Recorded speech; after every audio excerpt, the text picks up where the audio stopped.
Hi, welcome to my channel. If you're interested in hearing me talk about Kingdom Hearts stuff and RPG stuff in general, consider liking this video and subscribing. It helps me out a lot. I really appreciate it. But moving on to the main topic. So, with Star Wars Visions getting a Season 2 and the emergence of Kingdom Hearts references in Disney shows, I think it's about time we get a proper Kingdom Hearts anime. So, first off, why do we need a Kingdom Hearts anime? Well, Kingdom Hearts is Disney's most successful attempt at reaching a gaming audience, which we know is a very massive audience who is very passionate and willing to dish out a bunch of money to go see movies and subscribe to streaming services and play games and buy merch and stuff. We've seen massive turnouts with the mainline series titles, and the anticipation for 4 is the highest it's ever been in the entire series. And with the MCU and Star Wars movie receptions starting to dip, I think this is a perfect opportunity for Disney to introduce mainstream audiences to a new IP, and Kingdom Hearts is a really proven formula to reach a lot of people. Not only that, the animators are craving it as well. There are so many animators now who are working on Disney shows who grew up as Kingdom Hearts fans, and so they're putting a lot of references into their work, and it's very clear that people are craving a Kingdom Hearts adaptation.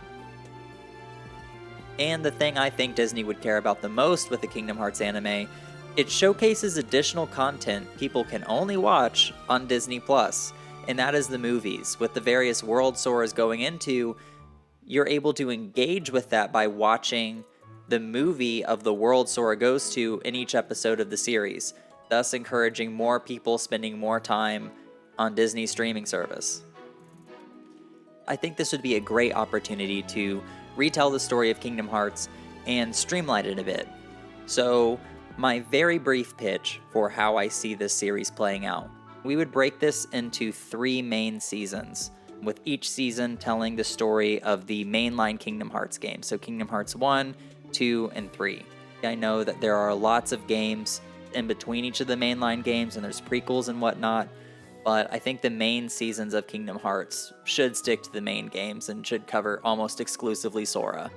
And Season 1 would basically tell the story of Kingdom Hearts 1 with little to no changes. Season 2 is going to be telling the story of Kingdom Hearts 2, but there would be a 3-episode arc in the very beginning of the series that briefly tells the story of Chain of Memories. We ditch the different worlds that are in that Chain of Memories segment and just focus on Sora traversing Castle Oblivion and introducing Organization 13. So we would briefly tell Chain of Memories, and then we'd jump right into 2. You can have some bits in the middle of 2 where maybe we highlight Aqua being in the Land of Darkness and going over the story of 2.8, kind of teasing her appearance.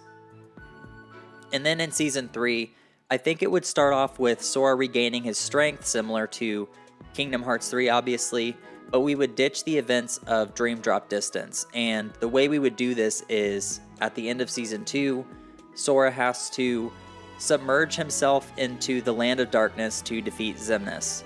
And he does not have experience being submerged in darkness for that long, and in doing so, it nerfs Sora, similar to how the events of Dream Drop Distance end with Sora's Mark of Mastery exam being sabotaged and him losing his powers. We would nerf him this way, and that way we can jump straight into 3 in Season 3.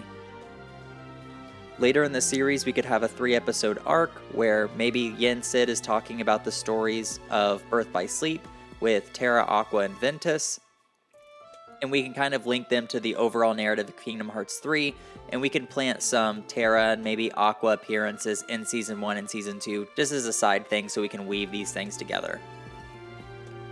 But overall, each season, the overarching narrative is Kingdom Hearts 1, 2, and 3.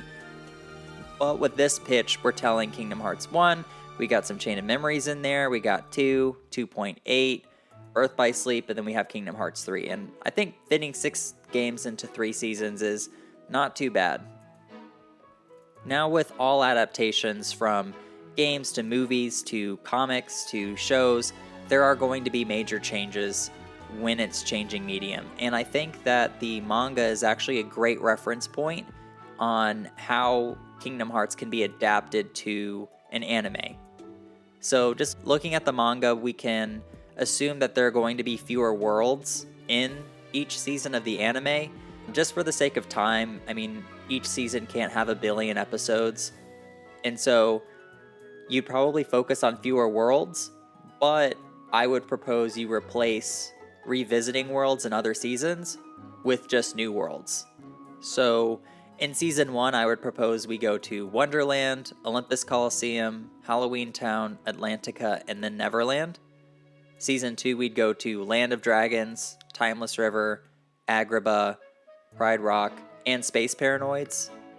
And then in Season 3, we would go to San Francisco, Arendelle, Toy Box, Monstropolis, and then the Caribbean. So we're not cutting too many worlds out entirely. We're just not revisiting worlds twice in multiple seasons. I think Disney being Disney, Final Fantasy characters may be ditched completely if this were adapted to an anime. But I think some moments in Kingdom Hearts in the series overall, like the Cloud fight in Olympus Coliseum, those are just iconic to the series, and I could see a world where Cloud is kept into the series. I would also argue that the Hollow Bastion Restoration Committee is important to the story, so keeping Sid and the crew could be argued. But I think characters like Tidus and Waka and Sophia being in the Destiny Island segments, I think we can anticipate those scenes being cut out. And I always thought that they were a little weird to begin with, just because they don't really have a major influence on the story. So I don't think it would be too bad if those scenes were removed. For some minor changes that I would like to see in the Kingdom Hearts anime would be focusing on Riku more and having him share more screen time with Sora.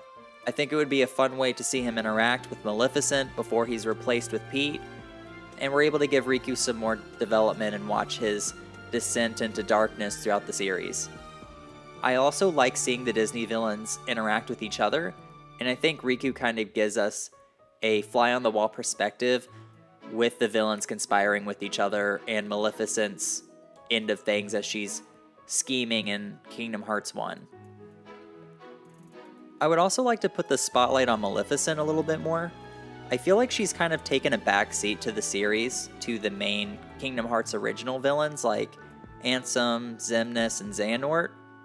I'm not saying that we should replace all of them with Maleficent, but it would be nice to know that she's a major player in the evil doings around the different worlds in the Kingdom Hearts series, as opposed to just some weird gremlin interfering with Sora every now and then.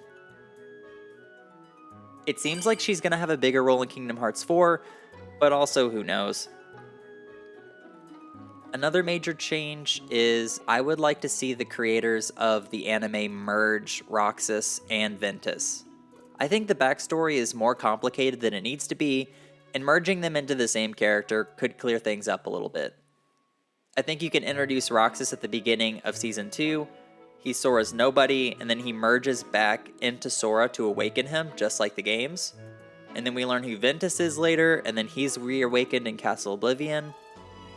And then here's where things would change. When Ventus meets Sora, the part of Roxas that's still in Sora reconnects with Ventus. And when that happens, he gains all of the memories of Roxas, and so they're basically fused. They look the same, they're officially the same, and we can have this thing where Axel still calls him Roxas, but Terra and Aqua call him Ventus. And he just has, both their memories. That's just my suggestion on cleaning some things up in the narrative. If they didn't change it and there were two characters that look the same, I'm also fine with that. Roxas is one of my favorite characters, and I don't think combining him with Ventus would ruin either of the characters, so I'm fine either way. For some final thoughts, I would love to see Kingdom Hearts adapted into an anime format. Anime and Kingdom Hearts, they match each other very nicely. Disney reaching out to more third-party animation studios with Star Wars Visions is a good indication that they're open to trying things. And at the minimum, I hope they continue to do that with their other IPs. I think that more stylized animation like the Spider-Verse movies is catching on, and I think Kingdom Hearts is a nice IP to emulate the changing of styles with Sora as he goes to each world. You can have a different aesthetic or a different art style, a different animation style, and I think it would translate really nicely. And having a chance to retell this story gives them a great opportunity to streamline the narrative a bit more and trim the fat off some areas. I do think that Kingdom Hearts, the game series, is kind of falling into the same issue that Star Wars is having, where every character has a very in-depth backstory, and then characters in those backstories have backstories, and there's a narrative behind every single object and place and character in the universe, and you kind of lose the sense of wonder. But there are just some things that happen in the spin-off games that I think are a little unnecessary, that I think could be cut for the sake of time, and I think this would be a really great way to indoctrinate people into the Kingdom Hearts cult. So, what do you think of my thoughts? Let me know in the comments down below. Feel free to give this video a like or a dislike if you completely disagree with my take, and leave a comment in the comments down below on what you would do if you were in charge of a Kingdom Hearts anime. Anywho, thank you very much for listening to my video, and I'll catch you on the next one. Bye.